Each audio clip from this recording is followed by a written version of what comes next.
এই সুন্দর বৃষ্টির বিকেলে 1 কাপ গরম গরম চা আর কিছুর সাথে তেলে ভাজা, উফ, আর কি চাই। পুরো মুড সেট একদম। পেঁয়াজি আর ডিমের টেবিল আমাদের প্রায় সকলেরই পছন্দ, এবং আজ ওই দুটো রেসিপিরই মেলবন্ধনে একটা নতুন রকমের চপ আপনাদের শেখাতে চলেছি। সেটা হলো ডিম পেঁয়াজি বা এগ অনিয়ন পকোড়া। চলুন তাড়াতাড়ি শিখে নিই। প্রথমেই আমি এখানে পরিমাণ মতো কিছু পেঁয়াজ নিয়ে সেটাকে পাতলা পাতলা করে স্লাইস করে কেটে নিচ্ছি।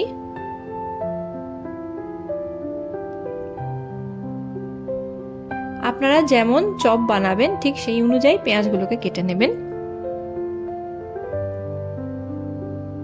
এরপর আমি এর মধ্যে কিছু কুচনো ধনেপাতা অ্যাড করছি।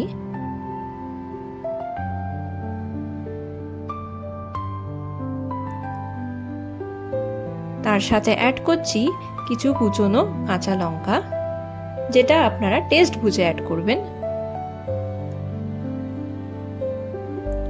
এরপর অ্যাড করছি 1 টিস্পুন মতো নুন, 1 টিস্পুন মতো চিনি, সামান্য হলুদ গুঁড়ো, সামান্য লাল লঙ্কার গুঁড়ো, হাফ টিস্পুন মতো জিরে গুঁড়ো এবং সামান্য গরম মশলা গুঁড়ো। প্রত্যেকটা ইনগ্রেডিয়েন্টস আমি এবার ভালো করে একদম মিশিয়ে নিচ্ছি।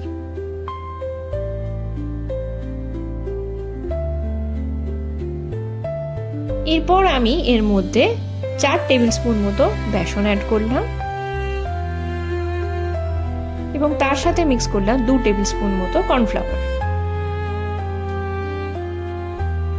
আবারও ভালো করে পুরো মিক্সচারটাকে মেখে নিচ্ছি। আমি 1 ফোঁটাও এর মধ্যে জল দেব না, পেঁয়াজের রসে আপনা আপনি মিক্সচারটা তৈরি হয়ে যাবে।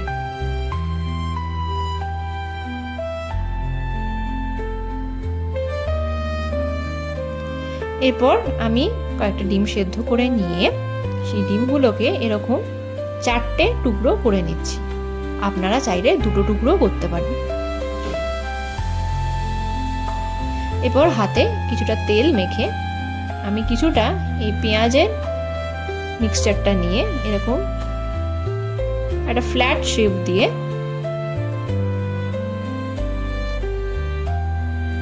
মাঝখানে একটা ডিমের টুকরো বসিয়ে চারধার দিয়ে আমি এটাকে মুড়ে দিচ্ছি।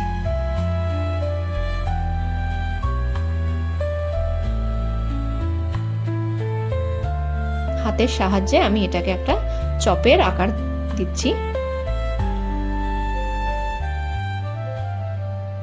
তেল গরম হয়ে এলে এই চপগুলোকে আমি এক এক করে ভেজে তুলে রাখছি।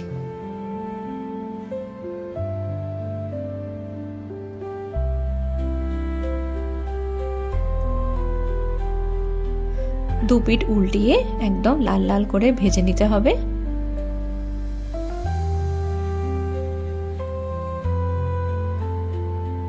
তারপর গরম গরম চায়ের সাথে সস আর কাসুন্দির সাথে এই গরম গরম ডিম পেঁয়াজি বা এগ অনিয়ন পকোড়া গেস্টদেরকে সার্ভ করে দিন।